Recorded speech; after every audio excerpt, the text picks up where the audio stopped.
सबसे पहली फैमिली मेरे पास आती है नाइट्रोजन फैमिली। नाइट्रोजन फैमिली में आपके पास कौन कौन आता है? Nitrogen, phosphorus, arsenic, antimony, bismuth. ये आपकी नाइट्रोजन फैमिली है। इसका, हाँ जी, एनीथिंग? ओके। इसका एटॉमिक नंबर का मैं लोड नहीं ले रही, वो आप लोड लेंगे कि इसका एटॉमिक नंबर कितना होता है, फास्फोरस का कितना होता है, आर्सेनिक का 33 होता है। पहले दो के तो खैर आपको पता ही होंगे, वो आपका काम है, एटॉमिक नंबर्स। इसके बाद मेरे को जनरल आउटर इलेक्ट्रॉनिक कॉन्फ़िगरेशन पता है, NS2 NP3। यहां तक तो हुआ आपको चैप्टर में लाना।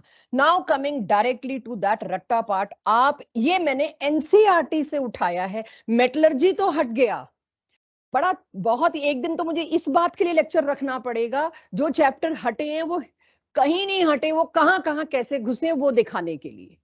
तो अब क्योंकि पीरियोडिसिटी नहीं हटाया, पी ब्लॉक का जनरल इंट्रोडक्शन रख दिया, आ गए सारे के सारे मेरे पास ओर्स, जो हम वैसे भी कर चुके हैं। तो अब आप देखिए जो एनसीईआरटी देती है इस चैप्टर में, कि नाइट्रोजन फैमिली में सबसे पहले अकरेंस, नाइट्रोजन की अकरेंस किधर किधर है नेचर में। अगर अगर मैं वैसे पूछूं, एयर में आप सबको पता है 78% है, लेकिन जो अर्थ क्रस्ट में ओर्स की फॉर्म में मिलते हैं वो 3 है। सोडियम नाइट्रेट, पोटेशियम, ज्यादातर कंबाइंड फॉर्म में मिलने वाली है नाइट्रेट्स फॉर्म में। इसका नाम है चाइल्ड सैल्पेट्रे, और ये इंडियन, ये दोनों के दोनों ओर्स हैं और इस नाम से जाने जाते हैं। बाकी एनिमल प्रोटीन्स के अंदर हम नाइट्रोजन बहुत, मतलब हम कहां कहां डिपेंड करते हैं नाइट्रोजन पे, किधर मिले हमको, एक तो ये। दूसरा मैंने N2 नहीं लिखा जो एटमॉस्फेयर में 78%। ओर्स लिखे यहाँ पे। फास्फोरस का भी ऐसे ही एक और बहुत पूछा जाता है, बहुत फेमस है, ये पूरा का पूरा कहलाता है कैल्शियम। देखिए Ca9PO4 6, इसी तरह से कैल्शियम के halides, calcium chloride, bromide, calcium के हेलाइड्स की फॉर्म में। अब आप देखते हो ये मैंने क्यों लिख दिया यहाँ पे, तो आप फास्फोरस के लिख रहे थे, तो फास्फोरस का जैसे कैल्शियम के साथ है, बिल्कुल उसके साथ वैसे ही कैल्शियम के लिए बात आ गई, ऐसे ही हेलाइड्स भी मिलते हैं। Why I am considering it, because मुझे इसके बारे में कंबाइंड इंफॉर्मेशन दे दी। ये पूरी एपेटाइट फैमिली के नाम से जानी जाती है ओर्स की, जिसमें से एक और मैं उठा के ले आई, आपका कैल्शियम फॉस्फेट। अब आप अपनी एनसीईआरटी पढ़ेंगे तो वहां फैमिली वर्ड लिखा है, साथ में ये भी लिखा है, तो मेरे पास दोनों के लिए आ गया, राइट। तो ये ओर्स आपके पास नाइट्रोजन फैमिली के जितने एनसीईआरटी में दिए, मैं सारे इंश्योर करूंगी कि आप अगर एनसीईआरटी नहीं भी पढ़ पाते तो मेरे यहाँ के पीडीएफ में होने चाहिए, रटना ही है आपको बस। तो ये आपके पास हो गए ओर्स। अब आ जाते हैं जी इसकी एटॉमिक प्रॉपर्टीज पर। एटॉमिक प्रॉपर्टीज में सबसे पहले size, no exception, size increases down the group. One special information I share here, कि जितना साइज इधर से इधर इंक्रीज हो रहा है, उतना इधर से इधर इंक्रीज नहीं हो रहा। और ये वन लास्ट टाइम आ रही है बात, अगले ग्रुप्स में आएगी, वी आर नॉट, तो इसीलिए मेरे लिए ऑक्सीजन फैमिली कराना बिल्कुल बिल्कुल इजी हो जाएगा, क्योंकि ये सब कुछ सेम एज इट इज बोल दूंगी कि डू। तो अब आप देखिए नाइट्रोजन से फास्फोरस में इंक्रीज ज्यादा है साइज का, लेकिन फास्फोरस से आर्सेनिक में साइज का इंक्रीज है, बट उतना नहीं है, थोड़ा कम इंक्रीज है। क्यों हुआ ऐसा? क्योंकि हैव अ लुक, फास्फोरस की इलेक्ट्रॉनिक कॉन्फ़िगरेशन दिख रही है सबको, 3s2 3p3, राइट। फास्फोरस के नीचे कौन है? आर्सेनिक। और आर्सेनिक की कॉन्फ़िगरेशन क्या है मेरे पास? 3d बीच में आ गया। कैसे आ गया? हमने तो आर्सेनिक की कॉन्फ़िगरेशन 4s2 4p3 बोलनी थी, बट हमें पता है 4s2 से पहले अंदर कौन भर के आया होगा? 3d10। जो ये 3d10 भर के आया है, ये 3d10 पुअर स्क्रीनिंग कॉज करेगा। पुअर स्क्रीनिंग की वजह से वो जो न्यूक्लियस था वो बाहर के 4p तक ज्यादा पहुंच गया और Z इफेक्टिव बढ़ गया। Z effective one more time क्या है? एक्चुअल न्यूक्लियर चार्ज में से स्क्रीनिंग इफेक्ट माइनस कर दीजिए। ये है आउटर मोस्ट शेल, इस पे न्यूक्लियर चार्ज मेरा आर्सेनिक का पूरा 33 पहुंचना चाहिए था। न्यूक्लियस, इसका एटॉमिक नंबर 33 है, प्रोटॉन 33 है, ये पहुंचना चाहिए था। बीच में आ गया डी आ गया पुअर स्क्रीन, रोक ही नहीं पाया इसको। साइज इतना बड़ा एक्सपेक्ट किया हुआ था 4s4p ने, लेकिन बीच की स्क्रीन इतनी पुअर थी कि उसने न्यूक्लियर चार्ज को बाहर पोरस होने की वजह से जाने दिया, तो इतना बड़ा साइज पे चक्के इतना हो गया। I was expecting this and I am getting this. तो ये हमेशा और हर ग्रुप में आपको तीसरे नंबर के एलिमेंट में ये मिसबिहेवियर मिलने वाला है, कि उतना नहीं घटा, उतना नहीं बढ़ा जितना बढ़ना चाहिए था, कम बढ़ा। तो ये भी आ गई आपके पास बात। अब उसके बाद आर्सेनिक, एंटीमनी, बिस्मथ, अगेन अब इसके बाद आपको साइज में थोड़ा कम बढ़ता हुआ मिलेगा, तो आप पकड़ लोगे नीचे 4f आए होंगे और पुअर स्क्रीनिंग। हम तो इतना बड़ा एक्सपेक्ट कर रहे थे, वो और घट गया, एक्सपेक्टेड से घट गया। All in all size is increase, but नीचे के मेंबर्स में इंक्रीज कम होता गया because of poor screening of D and F orbitals. तो उसमें एक जेड इफेक्टिव टर्म मैंने डाल दी, तो आपके लिए ये हेल्प हो जाएगा कि टॉपिक्स क्या थे, मुझसे कुछ छूटे ना। अब इसी के बाद साइज के बाद एकदम से स्टार्ट हो जाता है आयोनाइजेशन एंथैल्पी। पीरियोडिसिटी की पूरी रिवीजन आई विल मैनेज कि आज ही हो जाए, चाहे वो ऑक्साइड्स, एम्फोटेरिक, एसिडिक स्ट्रेंथ, सब कुछ मैं पीरियोडिसिटी का सारा आज लेने के इरादे में हूं। इसी के साथ आप देखोगे एक टॉपिक नहीं लाओगे आपकी नहीं हुआ पीरियोडिसिटी का, खासकर वो जो मैंने 11th में नहीं लिए थे वो इसी जगह लिए जाते हैं। वो सारे जो 11th में हमने छोड़े थे कि पी ब्लॉक आएगा उसमें करेंगे, ये उसी के लिए है बेसिकली। तो आयोनाइजेशन एंथैल्पी में हम सब जानते हैं। नाइट्रोजन के नीचे की मेंबर की बात कर लेती हूँ, फास्फोरस, ठीक है, क्योंकि वो कुछ एनोमलस बिहेवियर भी दिखाता है, तो I can not take that example. Phosphorus से आप 1 इलेक्ट्रॉन निकालोगे, 2 निकालोगे, 3 निकालोगे, क्योंकि इसके वैलेंस शेल में 3 इलेक्ट्रॉन्स हैं। निकालने का मतलब यहां पर जरूरी नहीं है कि मैं अभी तो चलो आयोनाइजेशन एंथैल्पी कर रहे हैं तो पूरा ही निकालने का मानते हैं। सक्सेसिव आयोनाइजेशन एंथैल्पी आंख बंद करके पूरे पीरियोडिक टेबल में ज्यादा होती है। कहीं भी मैं नोबल गैसेस को नहीं ला रही अभी, वो अलग है, उसका ग्रुप अलग है, उस दिन बात करेंगे। तो यहां पर जनरली आप देखोगे सक्सेसिव आयोनाइजेशन एंथैल्पी बड़ी होती है। तो अब मेरे पास जो क्वेश्चन, मैं चाहे फुल इनऑर्गेनिक का टेस्ट लूं, चाहे पीरियोडिसिटी का टेस्ट लूं, लिया भी था एक पीरियोडिसिटी का टेस्ट आपका माइनर टेस्ट साथ क्लब करके, सिर्फ 10 क्वेश्चन दिए थे शायद मैंने पीरियोडिसिटी के ट्रेंड्स, उसमें एक क्वेश्चन में 5 से 7 ट्रेंड पूछने का रिवाज आ चुका है। तो अब उस वक्त हम थोड़े स्ट्रेस में होते हैं, तो चलो जी, फर्स्ट आयोनाइजेशन एंथैल्पी का ट्रेंड आप देख लीजिए, कोई इरेगुलरिटी दिखे तो बताइए। नाइट्रोजन की सबसे ज्यादा, then phosphorus, arsenic, antimony, bismuth, कुछ नहीं। ये डाटा आपकी एनसीईआरटी से है। एंड में आके आयोनाइजेशन एंथैल्पी 2 और 3 में इन्होंने मिसबिहेव कर दिया। ये हम +1 में बिल्कुल नहीं लेते, क्योंकि तब आप हैंडल नहीं कर पाते इन सारी चीजों को ढंग से। आपको डी एंड एफ ब्लॉक नहीं आता, स्क्रीनिंग के बारे में बड़ी मुश्किल आप एक्सेप्ट करते हो, शुरू शुरू में होता है आपकी +1 में, और ना आप इतना उस वक्त रखने के स्टेट में होते हो। अब यहां पर why I am using different colours, reason being, मेरे को ये मेरे लास्ट ईयर के बच्चों को मेरे को पी ब्लॉक कराने के लिए करना पड़ा था, क्योंकि 1-1.5 महीना पहले जब पता चला था कि जेई मेंस इस बार जनवरी में, बहुत बेचारे बहुत टूटे थे। तो पी ब्लॉक के लिए मेरे ऊपर थी ये बात कि उनको कुछ बुक ना खोलनी पड़े और उनके इनऑर्गेनिक के नंबर मैं सिक्योर करवा दूं। तो इनऑर्गेनिक के नंबर सिक्योर कराने में मेरे को सबसे बढ़िया तरीका लगा, एक ही चैप्टर के साथ बाकी 2 भी खींच लूं and let me use whatsoever I can use, कि उनको पढ़ना ना पड़े बुक से, मेरी क्लास से हो जाए, रट जाए। तो इस तरह से हमने ये पी ब्लॉक लास्ट ईयर किया था। बच्चे ही सिखा जाते हैं मेरे को कि आप एक ही साथ कराओ, ये नहीं आपको याद होते उस वक्त। तो अब आपके लिए जब अकेले ट्रेंड्स का एक बनाएंगे ना, जिस दिन आप मेरा इनऑर्गेनिक का टेस्ट देने आते हो, सारे ट्रेंड्स आपको पी ब्लॉक के सारे लिखने पड़ेंगे, आपको एस ब्लॉक के सारे लिखने पड़ेंगे, खत्म, पूरा पीरियोडिसिटी खत्म, उसमें खोलो भी मत। उसके बाद पीरियोडिसिटी, आयोनाइजेशन एंथैल्पी की डेफिनेशन थोड़े कोई पूछेगा आपसे अब नीट और मेंस में। तो ये ट्रेंड्स ही हैं और क्या है।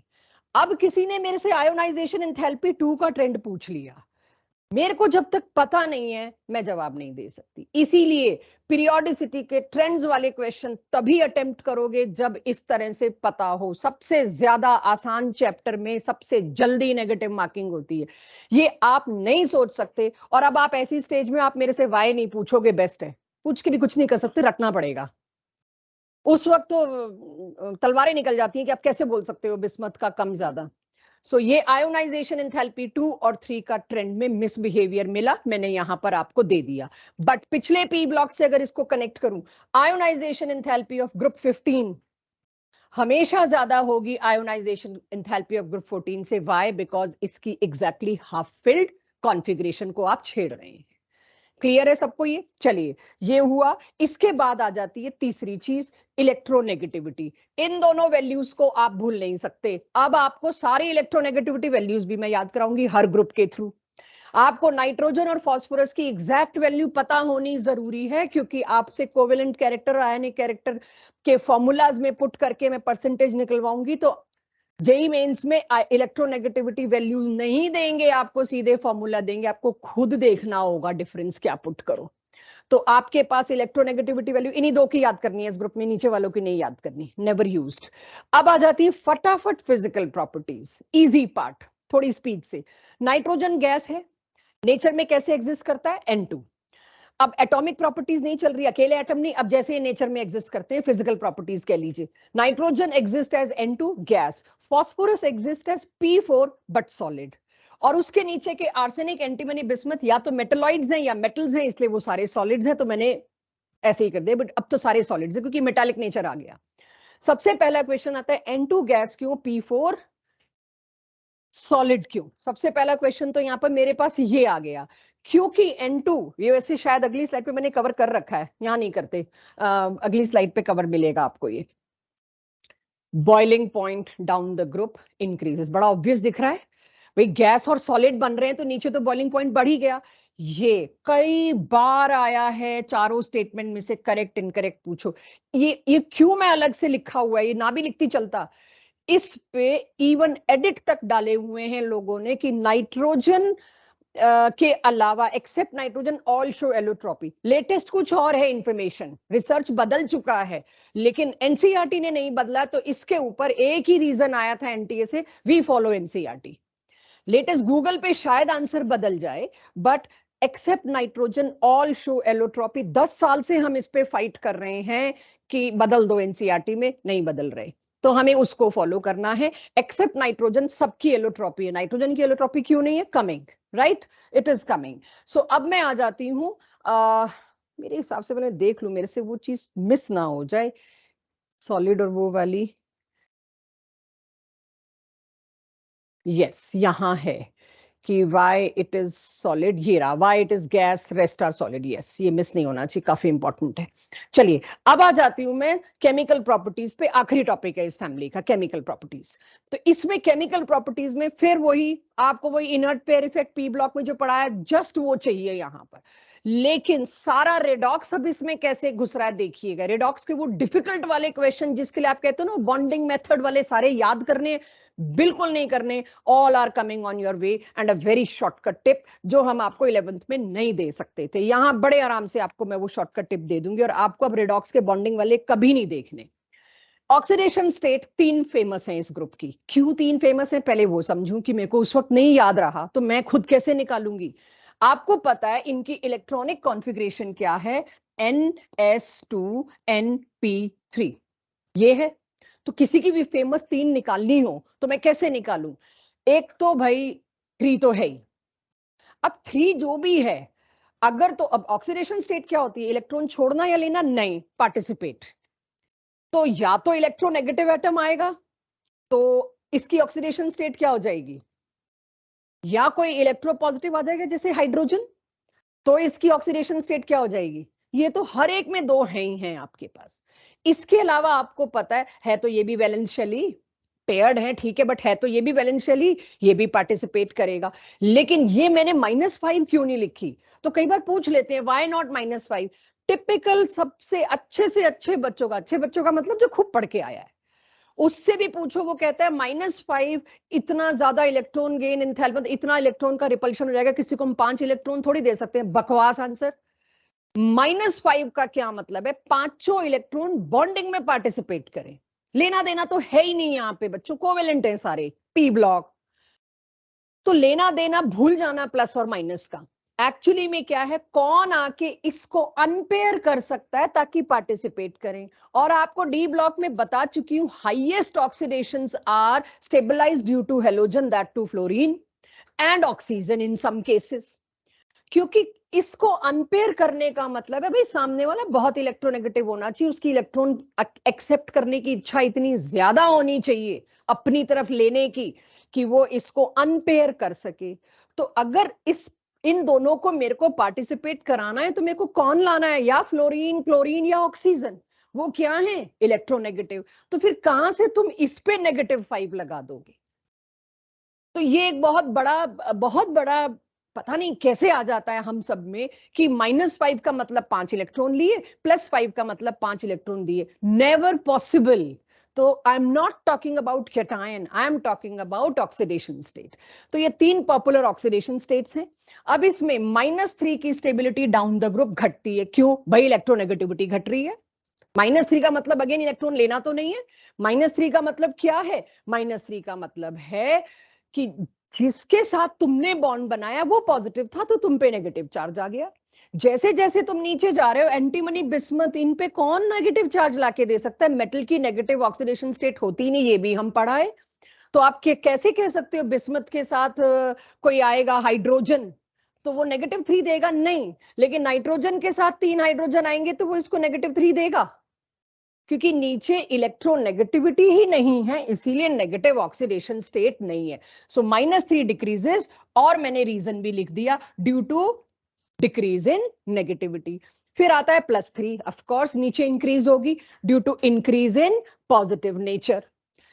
+5 इनर्ट पेयर इफेक्ट, ये वाला NS2 इलेक्ट्रॉन्स डीपली बरेड हो जाते हैं। व्हाई? क्योंकि आप एक चीज देखिएगा, जैसे जैसे आप नीचे गए आपने देखा स्क्रीनिंग इफेक्ट पुअर होता जा रहा है, उसकी वजह से Z इफेक्टिव बढ़ता जा रहा है।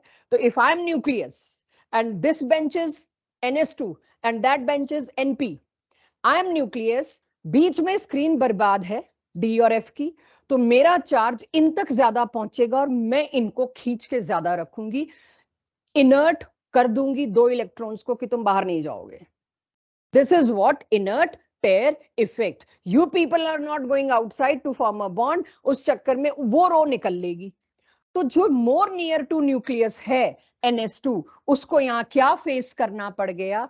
Z इफेक्टिव की वजह से इनर्ट होना। ये हो गया इनर्ट, ये नहीं निकलता। तो नीचे के मेंबर्स में आप +3 नहीं देखते हैं, it decreases due to inert pair effect. मैं ये मान के चल रही हूं आप लोगों ने P ब्लॉक लगाया है, टेस्ट दिया है, तो धुंधला धुंधला आपको याद होगा। किसी को कुछ इसमें लगे कोई भी इशू, काइंडली पॉइंट आउट। याद नहीं आ रहा, that is something else, although I am taking care कि थोड़ा थोड़ा याद भी दिला दूं आपको। बट एनीवेज, इनऑर्गेनिक का सीधा उसूल है, जितना सुनोगे उतना याद होगा। तो इनऑर्गेनिक की तो तैयारी हम कैसे इमरजेंसी में पिछले साल हमने कैसे कराई, पिछले 2 साल में ही ऐसी इमरजेंसी आई है कि डेट्स अचानक शफल हुई हैं।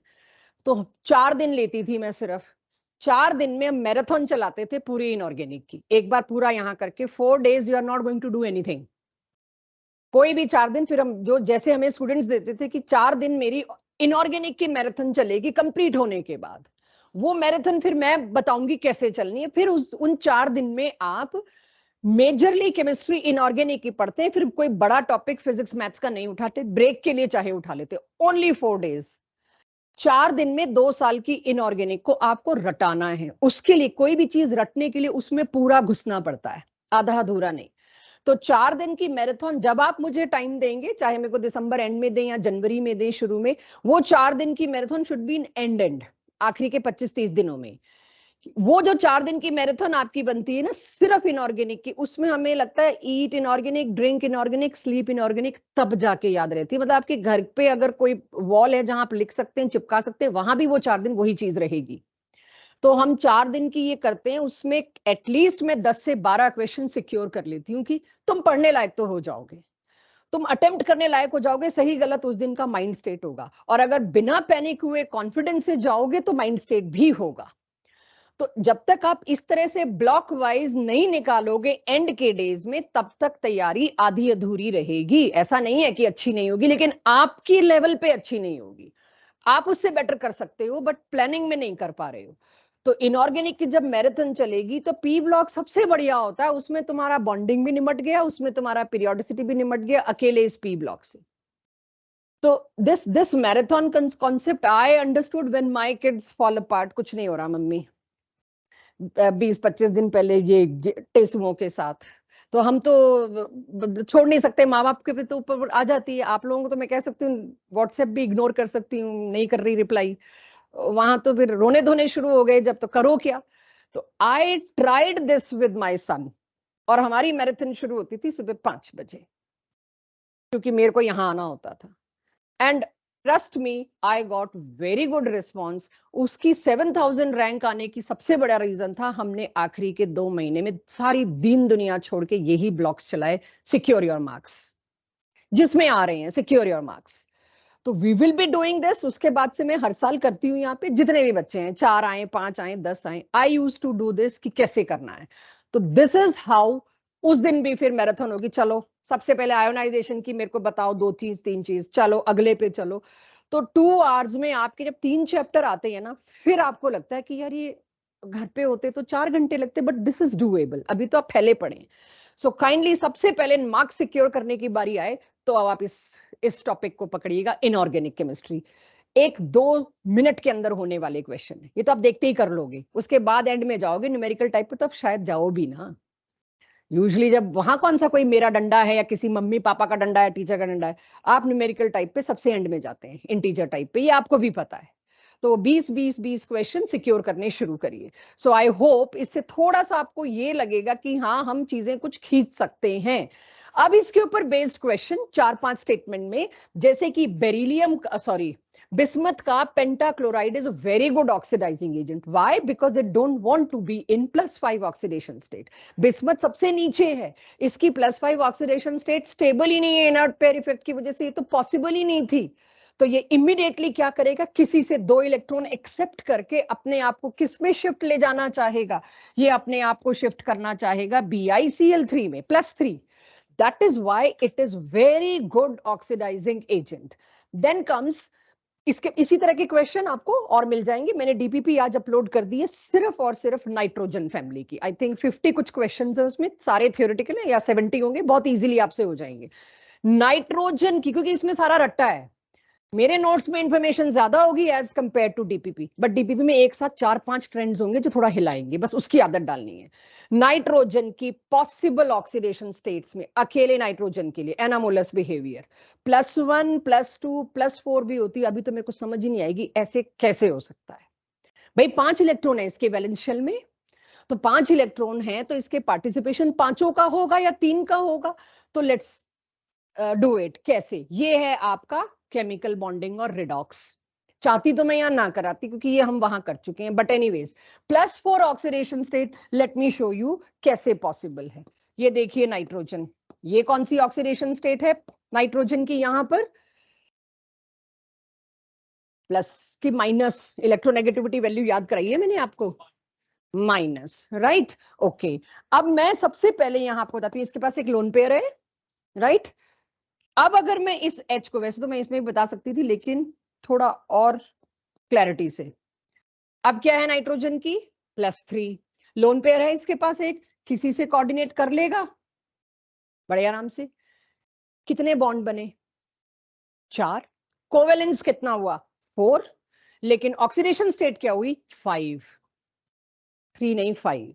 ऑक्सीडेशन स्टेट हुई +5, 5 इलेक्ट्रॉन पार्टिसिपेट कर रहे हैं तो 5 ही बॉन्ड बन रहे होंगे। नो, 5 इलेक्ट्रॉन पार्टिसिपेट कर रहे हैं तो बॉन्ड 4 बन रहे हैं। This is it's covalence. ये हम केमिकल बॉन्डिंग में ऐसे छोटी छोटी चीजें देखते हैं।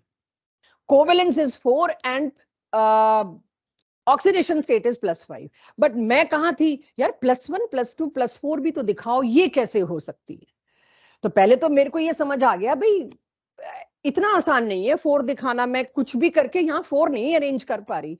तो वो अब आपके पास नीचे एग्जांपल लिखे हुए ऑक्साइड्स।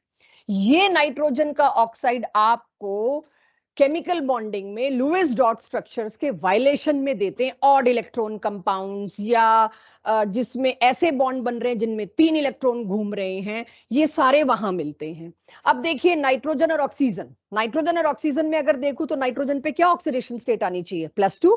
ऑक्सीजन पे क्या आनी चाहिए? -2। तो +2 तो आ गई। डोंट एक्सपेक्ट, अभी मैं बॉन्डिंग एक्सप्लेन करूंगी, एक स्लाइड पे सारों के स्ट्रक्चर्स बने, वहां पहुंचूंगी। बट पहले तो एक्सेप्टेंस हो कि भाई नाइट्रोजन में +2 है। अच्छा, N2O लाके मैंने दे दिया, सिंपल रेडॉक्स एल्जेब्रिक मेथड से निकाल रही हूँ, +1 भी है। NO2 लाके दे दिया, बड़ी फेमस गैस है NO2, राइट। उसकी ऑक्सीडेशन स्टेट क्या है? +4। तो नाइट्रोजन में सारी ऑक्सीडेशन स्टेट्स पॉसिबल है, +1 +2 +3 +4 +5, ऑल आर पॉसिबल। तो ये तो एक्सेप्टेंस हुई। अब आ जाइए फॉस्फोरस। फॉस्फोरस में ऑक्सीडेशन स्टेट +1 से +4 उसमें भी पॉसिबल है। कहां? ऑक्सा एसिड्स। वेट फॉर स्ट्रक्चर्स, ये सारे ऑक्सा एसिड्स मैंने रेडॉक्स में अलग अलग नाम से करवा रखे हैं आपको। सल्फर के दिए Marshall acids, Caro's acid, oleum, ऐसे ही कुछ फॉस्फोरस के। Wait, it is also coming. But आपको शुरू कर दी वो चीज कि अगर आप इसका निकाल लो एल्जेब्रिक मेथड से, निकालना जरा क्या आया फास्फोरस का,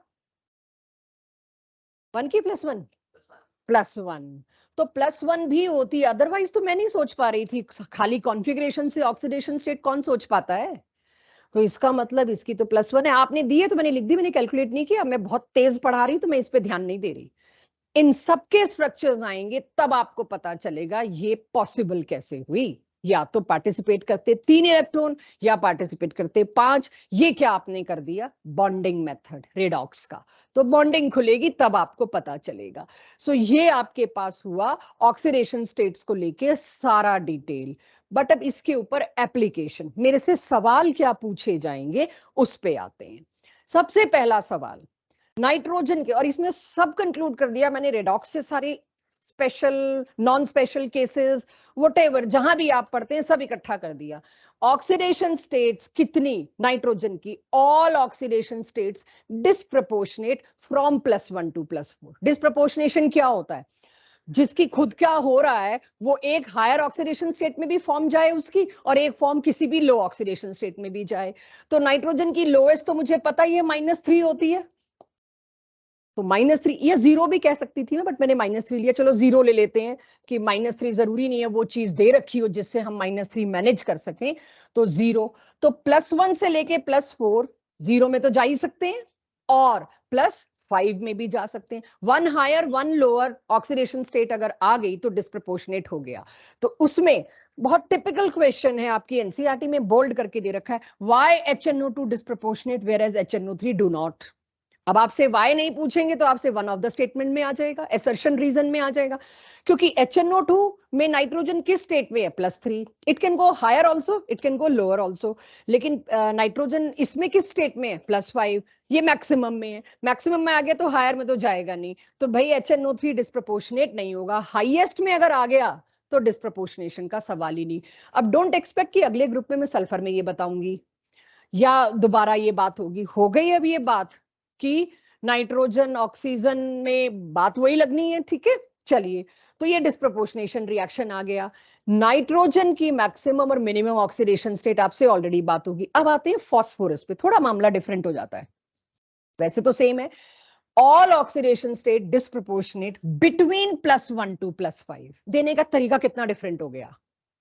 अब मैंने बोल दिया बिटवीन, उससे यही असर्शन रीजन और स्टेटमेंट में फंस जाते हैं हम। ऊपर मैंने क्या बोला, +1 to +4, अब मैंने बिटवीन बोल दिया, तो ऑब्वियसली +4 तक ही है बिटवीन का मतलब, कि मैं यहाँ पे चाहे 0 भी कर देती, बट +5 वाली डिस्प्रपोर्शनेट करेगी कि नहीं करेगी, अब इस पे आते हैं। अभी तो बिटवीन के देख के तो मेरे को यही लग रहा है, तो ये मैं आपको बता दूं, आप एनसीईआरटी खोलें ना खोलें, फास्फोरस में +5 is the maximum oxidation state, between का मतलब है +4 तक। ये सिर्फ कुछ स्टेटमेंट्स का आपको एक्सपोजर देना है कि आप कहां फंस सकते हो। इसमें +1 शायद इंक्लूड नहीं होगा, क्योंकि जब आप अभी रिएक्शंस करोगे ना, एक्चुअली इस साल जैसे सिलेबस काट दिया है ना, सिर्फ एटॉमिक फिजिकल और केमिकल प्रॉपर्टीज रखी है, कंपाउंड्स काट दिए। उन कंपाउंड्स में कम से कम भी 250 से 300 रिएक्शंस हैं इस चैप्टर में, कम से कम सारे काट दिए मैंने, आज स्लाइड्स डिलीट करी हैं उसकी। उनमें अगर कहीं मुझे मिलेगा मैं आपको बताऊंगी, बट उसके चक्कर में आपको सारा नहीं पढ़ा सकती। मेरे हिसाब से तो यहाँ पर +1 इंक्लूडेड नहीं है, राइट। +1 बिल्कुल इंक्लूडेड नहीं है, क्योंकि बिटवीन का मतलब यही है, बट इनऑर्गेनिक है, कुछ भी हो जाता है कभी भी, तो आई गो थ्रू इन बिटवीन, भी टाइम मिला तो मैं देख लूंगी जी। आर्सेनिक, एंटीमनी, बिस्मथ, पढ़िए क्या लिखा है और इसका जवाब नीचे दे रखा है। भाई +5 में जा ही नहीं सकती। प्रॉब्लम क्या है, मैंने तो स्टेटमेंट याद कर ली, मैं तो स्टेटमेंट याद करके सोच के चल पड़ी, इनऑर्गेनिक में एक स्टेटमेंट से मेरे तो क्वेश्चन आ जाएंगे। बिटवीन तो छोड़ो, मैं तो ये मान के चल रही +3 तो है ही, चलो +1 +5 में हम फंस गए, +3 तो है ही, तो मैं तो कर दूंगी। नहीं, नीचे के मेंबर फास्फोरस के बाद वाले +5 कहां दिखाते हैं, वो कैसे जाएंगे इनर्ट पेयर इफेक्ट। तो देखा जाए तो अकेले नाइट्रोजन फास्फोरस में ही सारा डिस्प्रपोर्शनेशन रह गया। इसके बाद +3 ऑक्सीडेशन स्टेट चांसेस होने के बावजूद भी दे रेजिस्ट डिस्प्रपोर्शनेशन, +5 में जाने के लिए it's very expensive affair. Clear, चलें आगे। अब आ जाते हैं एनामोलस बिहेवियर ऑफ नाइट्रोजन पे। जो भी एटॉमिक और फिजिकल प्रॉपर्टीज थी उनमें। सबसे पहली चीज, ये गैस क्यों है, बाकी सारे सॉलिड क्यों हैं? गैस होने के लिए क्या चीज है, मतलब वीक वैन डर वाल फोर्सेस। वीक वैन डर वाल फोर्सेस क्यों लगे होंगे? N2 और N2, कोई पोलैरिटी नहीं, कोई डाइपोल डाइपोल इंटरेक्शन नहीं, वैन डर वाल फोर्सेस। ये तो सिंपलेस्ट वीकेस्ट फोर्सेस से जुड़ा हुआ है, इसीलिए गैस है। फिर P4 में भी तो यही होना चाहिए था, नो पोलैरिटी, राइट? ठीक है, साइज थोड़ा बड़ा हो गया। अब आप सुनिएगा ध्यान से, N2, दो नाइट्रोजन छोटे छोटे, नाइट्रोजन से फास्फोरस में साइज का अच्छा इंक्रीज है, बताया आपको। फास्फोरस एक तो पहले ही बड़ा, ऊपर से 4, तो फास्फोरस का साइज तो मुझे बड़ा दिखता है। ठीक है, साइज इतना बड़ा हो गया कि वैन डर वाल फोर्सेस हैं, लंदन फोर्सेस ही P4 में, लेकिन लंदन फोर्सेस कई गुना बढ़ गए। एक तो साइज भी डबल, मतलब काफी बढ़ गया, ऊपर से नंबर ऑफ एटम भी डबल हो गए। तो वो इतना बड़ा हो गया कि वैन डर वाल फोर्सेस जो हैं वो उसको सॉलिड में ले आए। ऑल दो सॉफ्ट सॉलिड है, मतलब ऐसा सॉलिड नहीं है कि जिसमें कहूँ हाई मेल्टिंग पॉइंट है, बट सॉलिड है। तो N2 गैस क्यों है, P4 सॉलिड क्यों है, समझ आ गया। P4 बड़ा है, वैन डर वाल forces act on surface area, surface area बढ़ गया, वैन डर वाल फोर्सेस, लंदन फोर्सेस बढ़ गए, जिसकी वजह से मेरे को वो सॉलिड मिल गया। बट प्रॉब्लम यहां नहीं ये आई, प्रॉब्लम यहां दूसरी आ गई। भाई N2 की तरह P2 क्यों नहीं एग्जिस्ट कर गया? केमिकल बॉन्डिंग फिर फंस गया मेरा। मेरे को अगला सवाल ये मिलता है कि व्हाई नॉट P2? क्योंकि फास्फोरस में दो 3p के बीच पाई बॉन्ड बनेगा। आपने कभी नहीं बनाया होगा दो 3p के बीच pi bond. Pi bond is between 2p only. एक 2p एक 3p में फिर भी बन जाता है, आप देखोगे बन जाएगा। ऑक्सीजन का सल्फर के साथ पाई बॉन्ड है 2p से 3p। और ये सारी डिटेल किधर दे रखी है एनसीईआरटी में? +1 की एनसीईआरटी का पी ब्लॉक जिधर शुरू हुआ है उसके शुरू के 2.5 पेज इतने कीमती हैं, क्योंकि उन्होंने वहां बता दिया पूरे पी ब्लॉक में हम किन किन बातों को हर जगह नहीं डिस्कस करेंगे। आपको पी ब्लॉक शुरू होने से पहले ये बातें पता होनी चाहिए। फिर उन्होंने वो बात ग्रुप 13 में नहीं दी, 14 में नहीं दी, 15 से लेके कहीं नहीं दी। तो जब हमें लास्ट ईयर बच्चों के लिए कराना पड़ा कि हमारे पास टाइम नहीं है, तो पहले वो 2.5 पेज मैंने उठाया कि किस तरह से मैं पहली फैमिली में सारे पेज घुसा दूं, तुम्हें पढ़ने ना पड़े। तो ये इसीलिए नाइट्रोजन फैमिली मेरे को टाइम लगता है, क्योंकि मेरे को वो 2.5 पेज भी घुसाने हैं। सो ये ध्यान रखिएगा, 3p के बीच में पाई बॉन्ड बनता ही नहीं है, तो फिर P2 कैसे बनेगा? तब मजबूरी हुई मेरे को P4 की। अगला सवाल, P4 स्ट्रक्चर कैसा है? P4 का स्ट्रक्चर ऐसा है, अब आपको याद कराने के लिए, 4p, वैलेंसी कितनी है? 3। पहले तो सबको जोड़ दिया, तो पूरी नहीं दिख रही मेरे को, फिर जोड़ दिया। हर p के आपस में 3 बॉन्ड है। ऐसी दिखने वाली P4 यूनिट्स होती हैं उसके सॉलिड में, और ये बड़ा साइज जिसकी वजह से ये सॉलिड। क्लियर? तो N2 और P4 का सारा फर्क समझ में आ गया, लार्जर सरफेस एरिया हो गया। इसके बाद हाँ जी, हाइब्रिडाइजेशन वही सब कुछ सेम, जो हाइब्रिडाइजेशन का रूल है बिल्कुल। इस पे एक लोन पेयर है, 3 सिंगल बॉन्ड है, आप चाह के भी इसकी कोई और हाइब्रिडाइजेशन बता नहीं सकते। sp3, यस, एंगल स्ट्रेन बहुत होगा, काट दी एलोट्रॉपी, नहीं तो ये भी था, ये रेड फास्फोरस है। ये इतनी अनस्टेबल है, पॉइजनस है, जो रैट पॉइजन में होता है वो यही होता है। क्यों अनस्टेबल है, फिर ये सवाल था। एंगल स्ट्रेन देखो, क्यों ना हो अनस्टेबल, तुरंत ये व्हाइट फास्फोरस में कन्वर्ट होती है। ये सब कट गया, इसी साल कटा है, मतलब इसीलिए मैं अब उस तरफ जा नहीं रही। चलिए अगले पे आते हैं, फिर भी कुछ हो तो जरूर पूछिएगा। N triple bond N, bond enthalpy is very high. I am not saying it is strongest. ये केमिकल बॉन्डिंग का हम फर्स्ट लेक्चर में लेते हैं, केमिकल बॉन्डिंग पढ़ाते वक्त। कौन सा ट्रिपल बॉन्ड कुदरत में सबसे स्ट्रॉन्ग है? ज्यादातर बच्चे N ट्रिपल बॉन्ड N दे देते हैं, आई डाउट। कम तो नहीं पूछ रही, अब ये तुम्हारा होमवर्क होगा। अब क्वेश्चन तो ऐसे ही आएंगे, अकेले पी ब्लॉक से थोड़ी आएंगे। एंड हाँ देख सकते हो, एन ट्रिप, बाकी सब मत देखना, एक ही बहुत है। एन ट्रिपल बॉन्ड एन की bond enthalpy is very high. This value is given in your NCERT, so you need to know this value. और अभी ट्रिपल बॉन्ड, ठीक है, ये स्ट्रॉन्ग है, काफी स्ट्रॉन्ग है, लेकिन स्ट्रॉन्गेस्ट कौन सा है वो जो लोग लगे हैं गूगल पे ढूंढ के बताएंगे। मेरे को याद है, मैं देखूंगी आपका और मेरा इकट्ठा आता है कि नहीं आता। एनीवेज, सिंगल बॉन्ड की बात करते हैं, very confusing. Nitrogen nitrogen single bond अगर स्ट्रॉन्ग होता तो इसकी भी कार्बन की तरह कैटिनेशन जबरदस्त होती। और इस साल पढ़ा है carbon monoxide synergic bonding, synergic bonding अकेले कार्बन मोनोऑक्साइड में होती है। यस, अभी हम असल में कुछ टाइम पहले 11th वालों को करा के हटे और उन्होंने पूछा क्यों, तो मैंने यही कहा भाई सिनर्जिक बॉन्डिंग जिस दिन आएगी कार्बोनिल में, उस दिन आपको पता लग जाएगा, डी एंड एफ ब्लॉक में, नहीं कोऑर्डिनेशन में। तो अब आपके पास तो क्वेश्चन आ गया। यही ऑर्गेनिक की मैराथन चलाने की वजह यही है कि आप कॉन्सेप्ट जोड़ नहीं पाते। जब आप डी एंड एफ में हो उसका सोचते हो, कोऑर्डिनेशन में उसका सोचते हो, पी ब्लॉक में उसका सोचते हो, वो मर्ज नहीं कर पाते। जब 4 दिन के अंदर एक दिन ये बात आई और एक दिन ये बात आई, तब आप कनेक्ट कर पाओगे। यार ट्रिपल बॉन्ड उधर कह रहे हैं उसका स्ट्रॉन्गेस्ट, इधर कह रहे हैं इसका स्ट्रॉन्गेस्ट, दोनों में किसका strongest? These are the question coming. तो C triple bond O strongest triple bond है, N triple bond N is second strongest. तो अब आपके पास इसको भी चेक करना, मेरे को इसमें भी डाउट है, C ट्रिपल बॉन्ड C भी आ सकता है बीच में।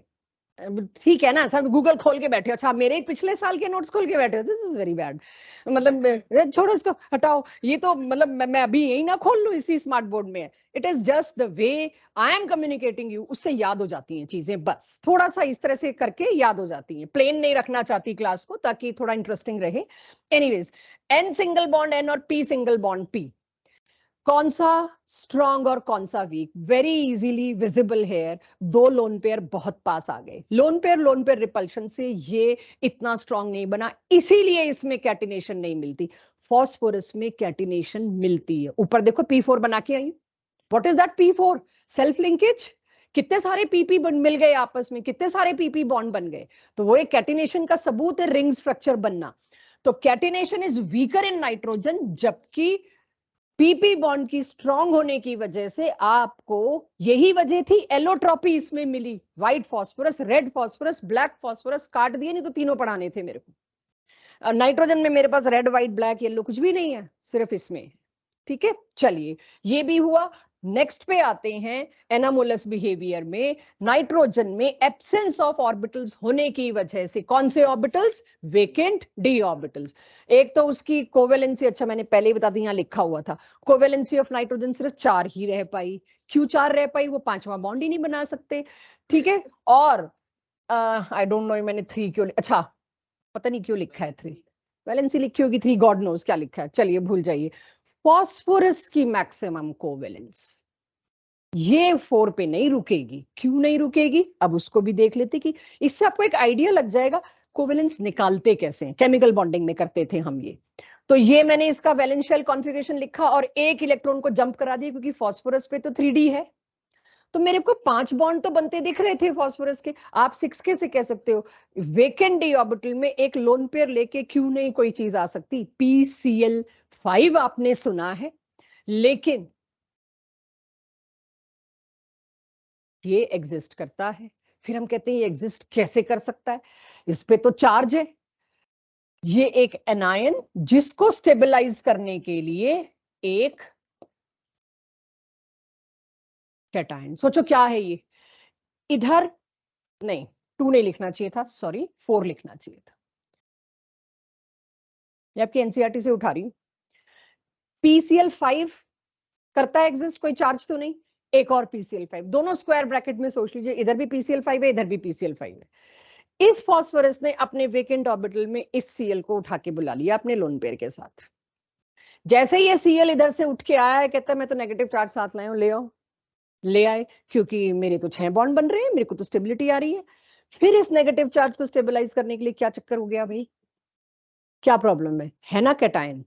मैंने कैटायन बाद में लिख दिया, उसको थोड़ा इग्नोर कर देना। आई नो कैटायन पहले लिखना होता है, बट स्पीड के साथ ये चीजें आएंगी। ज्यादातर आप देखिए कोवेलेंट कंपाउंड्स तो मसे मसे तो लिक्विड बने हैं, वाटर, सारे गैसेस हैं।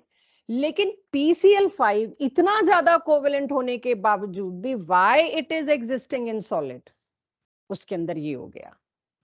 Why it is existing in solid आपको दिख रहा है? क्योंकि इसमें इस लेन देन की वजह से आयोनिक कैरेक्टर इंट्रोड्यूस हो गया। तो यहां पर आप लिखिए आयोनिक कैरेक्टर, ये सॉलिड हो गया। These are the question which are given here and there, और आपसे पूछेंगे तो अब समझ आ गया कोवेलेंस 6 हो सकती है, 6 से ऊपर कभी भी नहीं। इतना है, 6 से ऊपर तो स्टेरिक हिंड्रेंस आ जाती है। अब आ जाता है ये, ऑल्दो मैंने बता दिया, बट क्योंकि एग्जैक्टली ये आपकी एनसीईआरटी में केस दे रखा है, इसलिए ले आई कि also nitrogen cannot form d pi p pi bond. अब ये डी पाई पी पाई का क्या मतलब है उसे समझिए, और उसको किस क्वेश्चन के फॉर्म में पूछा। फॉस्फोरस का ये कंपाउंड एग्जिस्ट करता है बट नाइट्रोजन का ये कंपाउंड एग्जिस्ट नहीं करता, असर्शन रीजन मैं इमेजिन कर लूं तो उसमें मेरे को पता है भाई फॉस्फोरस के 3D में और ऑक्सीजन के 2p में पाई बॉन्ड बन सकता है, इसीलिए मैंने डी पाई पी पाई बोला कि आपको पता तो रहे बॉन्ड की नेमिंग कैसे करते हैं कि ये इतनी कैजुअल चीज हो जाए हमारे से हम भूल जाएं। How I am naming this bond, it is not P pi, it is centre वाले का डी, पेरिफेरल वाले का पी। सारा केमिकल बॉन्डिंग में पढ़ते हैं हम ये चीजें। तो ये है डी पाई पी पाई बॉन्ड। तो डी पाई पी पाई बॉन्ड सिर्फ ये बना सकता है, ये नहीं बना सकता। ऑफ कोर्स नाइट्रोजन के पास डी पाई है ही नहीं, मतलब डी ऑर्बिटल है ही नहीं। तो एसर्शन रीजन जो दिख के बहुत आसान लगते हैं वो खाली एक इस पे मेरे गलत हो सकते। तो ये आपके लिए ये इंफॉर्मेशन है कि कॉन्फिडेंटली आप कैसे अटेम्प्ट करें क्वेश्चन को, और वो तब होता है जब आपको याद रहे। याद कब होता है, जब कम पढ़ना पड़ता है, कम सिलेबस होता है। और वो हो गया जी, 7 चैप्टर काट दिए आपके, ठीक है, 6 तो काट ही दिए पूरे पूरे।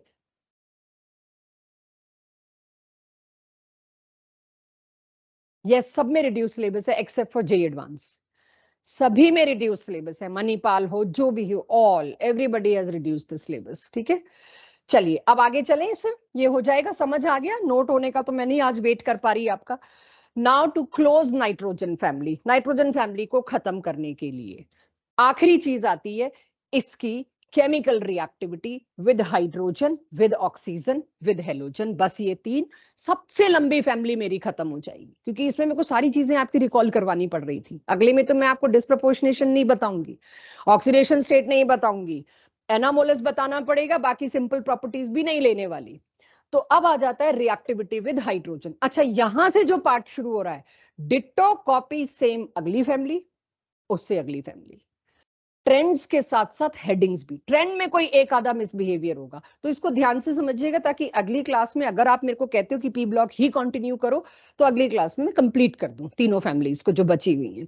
सो अब रिएक्टिविटी विद हाइड्रोजन में इस ग्रुप का कोई भी एलिमेंट हाइड्रोजन के साथ मिलके सिर्फ एक ही तरह का हाइड्राइड बनाता है, जैसे NH3 ammonia, listen to my words, PH3 phosphine, सबसे नीचे जाते हैं BiH3 बिस्मुथीन, राइट। ये सारे नाम एनसीईआरटी में मिलेंगे, नहीं तो बुकलेट में मिलेंगे। सो आपके पास सारे हाइड्राइड्स एक ही फॉर्मूला के बनते हैं, कोई इसमें स्पेशल चीज नहीं है। इसके अंडर तीनों आने वाली तीनों फैमिलीज में, नोबल गैसेस में तो कुछ बनता ही नहीं है, तीनों फैमिलीज में आपको हाइड्राइड्स की 4 प्रॉपर्टी करनी है। तो हाइड्राइड्स का तो अगली क्लास में आई ट्राई, अगर मुझे टाइम मिला तो मैं एक टेबल बना दूंगी सारे हाइड्राइड्स। कौन से सारे हाइड्राइड्स, हाइड्रोजन चैप्टर तो काट दिया पर उसके हाइड्राइड्स रख लिए आपके पीरियोडिसिटी के खाते में डाल दिए। तो ग्रुप नंबर 1 से लेके ग्रुप नंबर 18 तक सारे हाइड्राइड्स का मैं एक आपको टेबल बना के दे दूंगी, सो दैट आपको ये रहे कि यही दिक्कत आएगी अब हमें, और उसके लिए हम अब करेंगे आपके साथ कि जो चैप्टर काटा है उसका जो हिस्सा दूसरे चैप्टर में इन्वॉल्व था। आप सोचो हाइड्रोजन के हाइड्राइड्स किस में चले गए, अब बॉन्डिंग में। हाइड्रोजन के सारे ट्रेंड्स किस में, अगर कोई है तो वो किस में चले गए, पीरियोडिसिटी में। स्ट्रेंथ ऑफ H2O2 किस में चली गई, मोल कॉन्सेप्ट में। छोड़ा क्या है, अच्छा वाटर हाइड्रोजन बॉन्डिंग किधर नहीं पढ़ा आपने, वो आइस फ्लोट करती है हाइड्रोजन बॉन्डिंग, वो कहाँ नहीं पढ़ा आपने, वो तो हर जगह है। तो हाइड्रोजन चैप्टर का पता नहीं मुझे क्या कटा है, शायद ये कटा है कि पीरियोडिक टेबल में उसकी लोकेशन यहाँ क्यों है, यहाँ क्यों नहीं है, बस। तो hydrogen chapter is there completely इस तरह से। सो अब हाइड्राइड की पहली प्रॉपर्टी बच्चों, easy very direct, thermal stability. Thermal stability का सिंपल मतलब है बॉन्ड हीट को कितना झेल सकता है, थर्मली कितना स्टेबल है, हीट के अगेंस्ट कितनी देर रुक सकता है। जितना छोटा, मतलब जितना कंपैटिबल साइज उतना स्ट्रॉन्ग बॉन्ड, उतना ज्यादा स्टेबल, उतनी ज्यादा थर्मल स्टेबिलिटी, राइट। तो अब इसमें मैंने अमोनिया की थर्मल स्टेबिलिटी सबसे ज्यादा बताई, और एंड में किसकी बताई, कृतांश यही रहो, एंड में किसकी बताई, बिस्मुथीन की। Very obvious reason, no special case, nothing, क्योंकि बॉन्ड का डिसोसिएशन, जितने नाइट्रोजन हाइड्रोजन कंपेरेबल थे तो उनका साइज सबसे स्ट्रॉन्ग। बिस्मथ और हाइड्रोजन बहुत ज्यादा साइज का डिफरेंस, वही फुटबॉल और टेबल टेनिस की बॉल वाला एग्जांपल, जिसमें ये बॉन्ड फटाक से टूट जाएगा। ये आपको कहीं दिक्कत नहीं आएगी, चारों फैमिलीज में सेम मिलने वाला है। दिक्कत थोड़ी सी ध्यान देने वाली बात आ जाएगी, मेल्टिंग पॉइंट, बॉइलिंग पॉइंट, और कहीं नहीं। ये आपका ये स्टेट्स ऑफ मैटर काटा है, वहां से उठा के लाए वैन डर वाल्स फोर्सेस या कहीं से भी। मेल्टिंग पॉइंट क्या होता है? सॉलिड से लिक्विड बनना, ध्यान रखिएगा। सॉलिड से लिक्विड बनना क्यों बोल रही हूं ध्यान रखिएगा, क्योंकि कहीं पर शायद किसी जगह में कोई यूज करना पड़े। जब कोई चीज सॉलिड होती है ना, तो सिर्फ वैन डर वाल्स फोर्स पे आंसर नहीं देते, पैकिंग पे भी देते हैं। बीसीसी है कि एफसीसी है? एफसीसी पैकिंग अच्छी होती है, पढ़ चुके हैं हम। सो एनीवेज यहाँ वो, थैंक गॉड यहाँ वो चीज नहीं है। अमोनिया का मेल्टिंग पॉइंट सबसे ज्यादा, ऑब्वियस रीजन है हाइड्रोजन बॉन्डिंग, वो मैंने यहाँ लिख रखा है। तो चलो जी, अमोनिया का सबसे ज्यादा, तो नीचे जैसे जाऊंगी तो मैं क्या एक्सपेक्ट करूंगी? डिक्रीज? नहीं, ये तो एनामोलस बिहेवियर है इसका। Why? Have a look. Hydrogen bonding सिर्फ नाइट्रोजन के हाइड्राइड में है, बाकी हाइड्राइड्स में हाइड्रोजन बॉन्डिंग नहीं है। बाकी सब में फिर कौन से फोर्सेस हैं? Simple van der Waals forces, चाहे वो डाइपोल डाइपोल बोलो, जो भी बोलो। हाइड्रोजन बॉन्डिंग तो नहीं है, जो एक्स्ट्रा स्पेशल चीज होती है। इनमें मैंने बिस्मुथीन लिखा नहीं, मेरे पास जगह कम थी। इन सब में क्या है? कोई हाइड्रोजन बॉन्डिंग नहीं है। तो अब सरफेस एरिया पे आएगी बात। सरफेस एरिया किसका सबसे ज्यादा होगा? बिस्मुथीन का। तो इसके बाद आना चाहिए बिस्मुथीन। ये मैंने अलग से क्यों लिखा है? आज भी मेरे पास मौका था, मैं इसके बीच में एडजस्ट कर सकती थी। This is where we do wrong. यही मैंने कहा, हर फैमिली में आप मेल्टिंग पॉइंट में देखोगे ये लोकेशन सेम नहीं होगी, हर फैमिली में। आपने यहाँ याद किया बिस्मुथीन इधर आया है, तो अगले वाले में हाइड्रोजन सल्फाइड, सॉरी, जो ऑक्सीजन सल्फर सेलेरियम टेलीरियम सबसे नीचे वाला है ना, वो यहाँ आएगा। No, not necessary. ये जो सबसे नीचे वाला है, ये किधर फिट हो रहा है, ये आपको हर फैमिली में याद रखना पड़ेगा। तो यहाँ पर बिस्मुथीन का सर्फ बड़ा स्मूथ हुआ। यहाँ तो फिर यहाँ बिस्मुथीन का सरफेस एरिया सबसे ज्यादा था, तो इसका सबसे ज्यादा मेल्टिंग पॉइंट, फिर इसका, फिर इसका, और फिर इसका। दे दिया ट्रेंड मैंने, नो कॉम्प्लिकेशंस। कि अमोनिया ने एनामोलस दिखाया, बाकी तो नॉर्मल थे जैसा उनसे एक्सपेक्टेड था। डन, याद हो गया। अब इसके बाद, अब इन चारों में कौन से, मैंने जो भी 3-4 लिखे, इनमें कौन से फोर्सेस इन्वॉल्व है मैंने वो भी लिख दिया, डाइपोल डाइपोल, जो कि सरफेस एरिया पे डिपेंड करते हैं। अब आ जाता है बॉइलिंग पॉइंट। जस्ट चेक, क्या बॉइलिंग और मेल्टिंग का सेम है? इसी ग्रुप में सेम है बस। अगले में आप देखोगे बॉइलिंग मेल्टिंग का सेम नहीं है। वाटर आके और ज्यादा मिसबिहेव करता है, क्योंकि दो दो हाइड्रोजन, मतलब पोलैरिटी भी बहुत ज्यादा है भाई हाइड्रोजन बॉन्डिंग का। वो भी एनर्जी भी बहुत ज्यादा है इन्वॉल्व, बहुत ज्यादा स्टेबल है, तभी अमोनिया गैस है और वाटर लिक्विड है, क्योंकि उसके अंदर हाइड्रोजन बॉन्डिंग की पॉसिबिलिटी ज्यादा थी। ठीक है, एनीवेज, अब बॉइलिंग पॉइंट मेल्टिंग पॉइंट में सबका रीजन इसमें सेम, क्योंकि trend is same. Last, hydrides के लिए बॉन्ड एंगल, ये केमिकल बॉन्डिंग में भी हमने किया था, लेकिन उसके बाद कभी इसको रिवाइज करने का मौका नहीं मिला। और ये ऐसी चीज है जो बहुत इजी है, सिर्फ हम इस वजह से ना गलत कराएं कि रिवाइज करने का टाइम नहीं मिला, हमारे टीचर ने रिवाइज नहीं कराया, तो उसके लिए मैं इसको रिवाइज करा रही हूं। Bond angle is usually covered in bond parameters chemical bonding, वो अब मैं यहां इसके थ्रू कर रही हूं। आप देखिए अमोनिया, इसको सिर्फ एक बार देख के समझ आ जाना चाहिए। नाइट्रोजन छोटा साइज और ज्यादा इलेक्ट्रोनेगेटिव, छोटे साइज से ज्यादा जरूरी मेरे को क्या पकड़ना है? इलेक्ट्रोनेगेटिव। ये बॉन्ड पेयर को अपने पास चिपका के रखेगा। तो तीनों के तीनों बॉन्ड पेयर्स इकट्ठे इस छोटे से नाइट्रोजन के पास पहुंच गए, मजबूर थे, खींच लिया। जैसे ही पहुंच गए, इनको तो रियलाइज हुआ हमारा तो रिपल्शन बढ़ गया, आपस में रिपल्शन बढ़ गया, तो इनको अपने एंगल को बड़ा करना पड़ा। Angle is 160 degree. आपको याद आ रहा होगा, वीबीटी में एंगल भी याद करते हैं। अब उसके बाद आ जाते हैं फॉस्फीन पे। फॉस्फीन में क्या हुआ? फॉस्फोरस का साइज बढ़ा, देन व्हाट? इलेक्ट्रोनेगेटिविटी कम। इलेक्ट्रोनेगेटिविटी अगर कम है तो ये इतने तो नहीं चिपक के रहेंगे। और आज मैंने फॉस्फोरस की नेगेटिविटी लिखवाई है 2.1। क्या मेरी क्लास में कोई मेरे को हाइड्रोजन की दे सकता है? 2.1। आज के बाद याद रखो, हाइड्रोजन और फॉस्फोरस एग्जैक्ट इलेक्ट्रोनेगेटिविटी वैल्यूज में मैच करते हैं।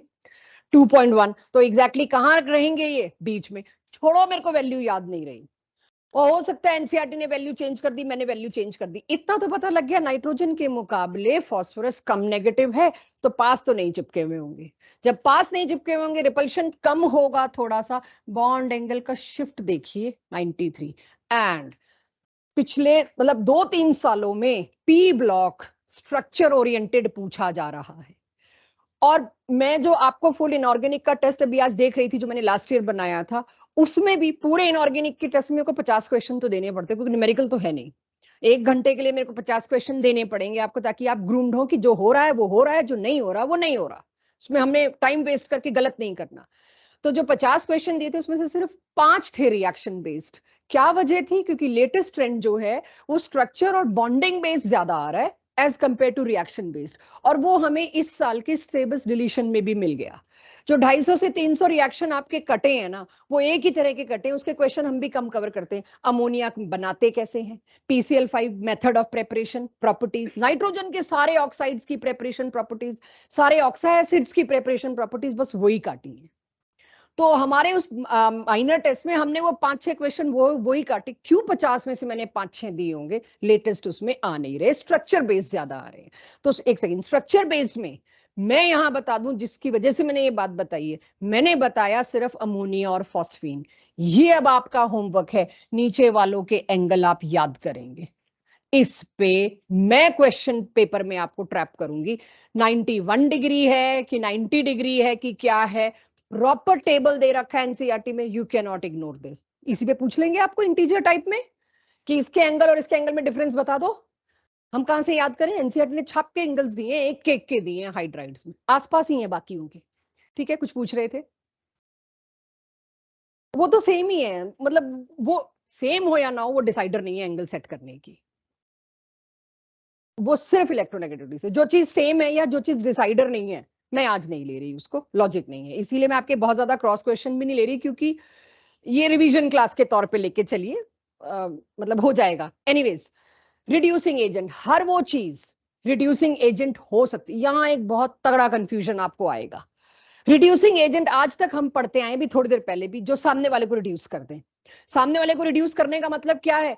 आपको मैं इलेक्ट्रॉन दे दूं, आप हो गए रिड्यूस। हमारी इतनी आदत पड़ जाती है, हम भूल जाते हैं हाइड्राइड्स में रिड्यूसिंग एजेंट क्लासिकल तरीके से किया जाता है, सिर्फ हाइड्राइड्स में। Lithium aluminium hydride reducing agent क्यों यूज कर रहे थे? सोडियम बोरोहाइड्राइड NaBH4 क्यों आप रिड्यूसिंग एजेंट बोल रहे थे? वहां कौन से आपने इलेक्ट्रॉन गिने देते हुए? H2PT क्यों रिड्यूसिंग एजेंट बोल रहे थे? किसके इलेक्ट्रॉन का हिसाब किताब आपने लिया? राइट, कोई जरूरी नहीं है, मतलब आप ले पाए हो, ले सकते हैं। हाइड्राइड्स का रिड्यूसिंग नेचर इलेक्ट्रॉन से नहीं पढ़ा जाता। हाइड्राइड्स का reducing agent tendency to give H, ना कि H। मैं प्रोटॉन नहीं बोल रही, एसिड मत ले आना। ना मैं हाइड्राइड में H नेगेटिव बोल रही हूँ, सिर्फ हाइड्रोजन बोल रही हूँ। हाइड्रोजन कौन दे सकता है? वो रिड्यूसिंग एजेंट होते हैं, it can be in any form. तो अब जितने भी हाइड्राइड्स हैं, ये भी बच्चों के पूछे गए कुछ सालों के सवाल हैं कि रिड्यूसिंग एजेंट में तो हमने इलेक्ट्रॉन और रिडॉक्स और वो सब देखना था। नहीं, हाइड्राइड्स में ये H टूट के निकल जाए, that is my reducing nature. जिसका बॉन्ड वीक वो उतना अच्छा रिड्यूसिंग एजेंट। तरीके से कई बार बता चुकी हूं आपको। HI, अभी लास्ट हम आयोडीनेशन क्यों नहीं कर सकते नॉर्मल मेथड से, HNu से? क्योंकि जो HI बनता है वो इतना रिड्यूसिंग एजेंट है कि पीछे वापस ले आता है, रिएक्शन को इक्विलिब्रियम कर देता है, और ऑक्सीडाइजिंग एजेंट यूज करने पड़ते हैं। रिमेंबर, ऑक्सीडाइजिंग एजेंट यूज करने पड़ते हैं। क्यों?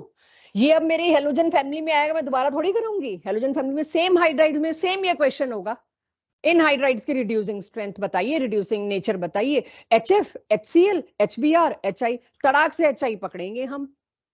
लेकिन उस वक्त जब आप करने वाले होते हो ना क्वेश्चन, तब आप ये कॉन्सेप्ट भी उठा लाते हो। रिड्यूसिंग नेचर का मतलब तो था मैम इलेक्ट्रॉन्स का किसी को देना, अब वो मैं कैसे ढूंढूं? रिएक्शन तो दे नहीं रखा, नहीं देंगे। तो रिड्यूसिंग नेचर का मतलब है H का निकल जाना। किससे जल्दी निकलेगा H? थर्मल स्टेबिलिटी में बता ही दिया। सो ऑलवेज हाइड्राइड में thermal stability and reducing nature go hand in hand, parallel चलते हैं। Last is enthalpy of formation. Enthalpy of formation में एनसीईआरटी में बड़ा वो दिखता नहीं है, तो वो मैं उठा के लिए, एक आइटैलिक्स में छोटी सी लाइन लिखी हुई है। फॉर्मेशन ऑफ अमोनिया इकलौता एक्सोथर्मिक है, बाकी सारे एंडोथर्मिक है। थर्मो के साथ हम क्लब करके एक्सपेक्ट कर सकते हैं कि एंथैल्पी ऑफ अमोनिया इकलौता, भाई नाइट्रोजन ने एनोमोलस तो दिखाना ही है जो कि एक्सोथर्मिक है, बाकी सारे के सारे एंडोथर्मिक हैं, बनते वक्त एनर्जी मांगेंगे। अमोनिया बनने में एनर्जी रिलीज करेगा। एंथैल्पी ऑफ फॉर्मेशन जब हम थर्मो में पढ़ाते हैं तो एक बात करते हैं, मैक्सिमम केसेस में एंथैल्पी ऑफ फॉर्मेशन नेगेटिव होती है। कहां कहां पॉजिटिव होती है बच्चों, नोट करना और मेरे को बताना। मैं हमेशा कहती हूं नाइट्रोजन फैमिली में आ गई मेरे पास NCl3। तो ये आप एंथैल्पी ऑफ फॉर्मेशन याद रखिएगा। आगे चल सकते हैं। अब let me and this. Hydrides हो गया, यही चार चीजें, melting point, boiling point, reducing nature, bond angle और जो भी कुछ था, bond dissociation enthalpy, exactly same next group. मैं 1 मिनट में आपसे पूछ के कंपाइल करूंगी, रीजंस आज सारे दे दिए। देन कम reactivity towards oxygen, very interesting, right. इसमें क्या है, ये ऑक्साइड फैमिली में वैसे ही आएगा तो हम कह देंगे डन, ऑक्साइड्स तो हमने कर लिए। P2O3, P2O5, देखिएगा एक बार भाई, ऑक्सीडेशन स्टेट नॉर्मली तो दो ही है, +3 और +5। तो ऑक्सीजन के साथ, यानी इस पूरे ग्रुप में एलिमेंट का ऑक्सीजन के साथ रिएक्शन होके ये दो तरह के ऑक्साइड्स बनते हैं। चाहे आप उठा लो नाइट्रोजन, चाहे फास्फोरस, चाहे नीचे के मेंबर्स। नीचे के मेंबर्स में +5 is not a happening thing, वो आपको याद रखना पड़ेगा। नाउ ऑक्साइड्स ऑफ, इस पे मेरे पास आज अमितेश है नहीं क्लास में, बट पिछले 3 दिन से उसको मैंने अटका रखा है। उसके पास एक लिस्ट नहीं बन पा रही है सारे ऑक्साइड्स की, कौन से एम्फोटेरिक है, कौन से एसिडिक है, कौन से बेसिक है। और ये रिक्वायरमेंट 1-2 बच्चों से और आ रही है। वजह क्या है, पास्ट ईयर्स में दबा के पूछे हुए ये क्वेश्चंस, आप करोगे आपको मिल जाएंगे। तो ये लिस्ट अगर आप बनाएंगे तो वो बहुत अच्छी होगी। मैं तो चलो बना ही लूंगी, बट आप बनाएंगे तो अच्छी होगी। अब देखिए, मैंने पी ब्लॉक में भी ऑक्साइड्स लिखवाए हैं आपको, एक एक लिखवाया है। मैंने आपको डी एंड एफ ब्लॉक में भी ऑक्साइड्स लिखवाए हैं, और ये भी दिखा दिया था डी एंड एफ ब्लॉक में कि मैंगनीज मेटल का ऑक्साइड भी एसिडिक हो सकता है, क्योंकि वो लेस ऑक्सीडेशन स्टेट में है या हायर ऑक्सीडेशन स्टेट में। तो अगर आप खुद कंपाइल करके लाओगे, एक टेबल तो बन ही नहीं सकता, आपको मिक्स करने पड़ेंगे। पी ब्लॉक का टेबल अलग, एस ब्लॉक में ऑक्साइड्स का टेबल अलग, डी एंड एफ ब्लॉक में अलग। उसके बाद मर्ज करने के लिए मेरी रिक्वायरमेंट होनी चाहिए, इतना तो आपका काम होना चाहिए। एनीवेज, जितने भी ऑक्साइड्स, ये एक यूनिवर्सल फैक्ट है, जितने भी ऑक्साइड्स हायर ऑक्सीडेशन स्टेट में होते हैं वो एसिडिक होते हैं। Same we did in D block. जितने भी ऑक्साइड्स हायर ऑक्सीडेशन स्टेट में वो हमेशा ज्यादा एसिडिक होंगे as compare to lower oxidation state. I am not talking about this group only, I am talking about full inorganic comparison. तो जब आपके 4 ऑप्शन है, जिसमें मेटल की ऑक्सीडेशन स्टेट हाईएस्ट है उसको एसिडिक पे टिका दो, जिसमें लोएस्ट है, क्योंकि कंफ्यूजन कहां आना है, फास्फोरस के 2 दे दिए, कंफ्यूजन तो आपको इसी में आना है, फास्फोरस के 2 दे दिए, मैंगनीज के 3 दे दिए, वेनेडियम के 2 दे दिए, मैं इनमें कैसे लगाऊं, which of the trend is correct दे रखा है। तो हायर ऑक्सीडेशन स्टेट का मतलब मोर एसिडिक, आंख बंद करके ये फॉलो हो रहा है। और उसके लिए मैंने नीचे लिख दिया है। तो एम्फोटेरिक ऑक्साइड की जब लिस्ट बनाएंगे, ठीक है, उसमें जिंक आएगा, डी ब्लॉक से आप उठा के लाओगे, लेकिन ये भी अगर आपके पास एम्फोटेरिक की लिस्ट आ गई ना, एसिड बेस आपको याद करना ही नहीं पड़ेगा। और एम्फोटेरिक की गिनती के 10-11, तो अंडरस्टूड है उससे ज्यादा ऑक्सीडेशन स्टेट वाले क्या होंगे, उससे कम वाले क्या होंगे। तो एम्फोटेरिक की लिस्ट आ गई, तो आपको मैंने जब 2-3 दिन में जवाब नहीं दिया उसको कि मैं अभी नहीं बना पाई हूँ लिस्ट, तो फिर उसका एक अच्छा आप एम्फोटेरिक की दे दो, तो मेरे को भी पता है कि एम्फोटेरिक की लिस्ट दे दी तो आप एसिड और बेसिक तो ढूंढ ही लोगे। तो अगर आप में से कोई कर दे तो उसका तो भला होगा सो होगा, मेरा टाइम बच जाएगा थोड़ा सा, ठीक है। एनीवेज, अदरवाइज मैं तो दूंगी, मेरे पास ऑप्शन नहीं है। अंडरस्टूड। तो ऑक्साइड्स मैंने किया खत्म। इसके बाद halogen, which is last chemical property of this family, की रिएक्शन विद हेलाइड्स क्या होता है। भाई वैलेंसी मेरे को पता है इसकी 3, हेलोजन की वैलेंसी मेरे को पता है 1, तो इसके हेलाइड्स क्या बनेंगे, PCl3, PCl5। Of course nitrogen NCl5 नहीं बना सकता, क्योंकि वो अपना कोवेलेंस एक्सपैंड नहीं कर सकता 5 तक। नाइट्रो, अच्छा ये लिखा ही है, सॉरी। इसके बाद एक इस पे भी क्वेश्चन मेरे पास आ रहा है, अटका हुआ है, हम जवाब नहीं दे पाए, जो मैं बाई चांस व्हाट्सएप चैनल पे भी शेयर करना भूल गई, जिसका कोई जवाब नहीं है। इनऑर्गेनिक में याद करना पड़ेगा, मैं अभी बताती हूँ। उससे पहले इन दोनों में से कौन सा ज्यादा covalent, major confusion. +5 oxidation state है, ये तो आयोनिक होगा। No, this is oxidation state, this is not cation. +5 oxidation state का मतलब है मोर चार्ज। फजान्स रूल क्या कहता है, जितना ज्यादा चार्ज उतना ज्यादा कोवेलेंट कैरेक्टर। तो जितना ज्यादा चार्ज वो उतना ज्यादा कोवेलेंट। अब यहीं पर अगर आप देखें, हम इसमें चैप्टर सॉल्यूशन का सॉल्युबिलिटी उठा लें, या किसी भी +1 के किसी चैप्टर में तो सॉल्युबिलिटी, स्टेट्स ऑफ मैटर में जहां वेंडरवॉल फोर्सेस दे रखे हैं वहां पर हम उठा लें इस बात को, इन दोनों में से वाटर में कौन सा ज्यादा सॉल्युबल होगा। लाइक डिसॉल्व्स लाइक के हिसाब से वाटर में आयोनिक, क्योंकि वाटर इज हाईली पोलर।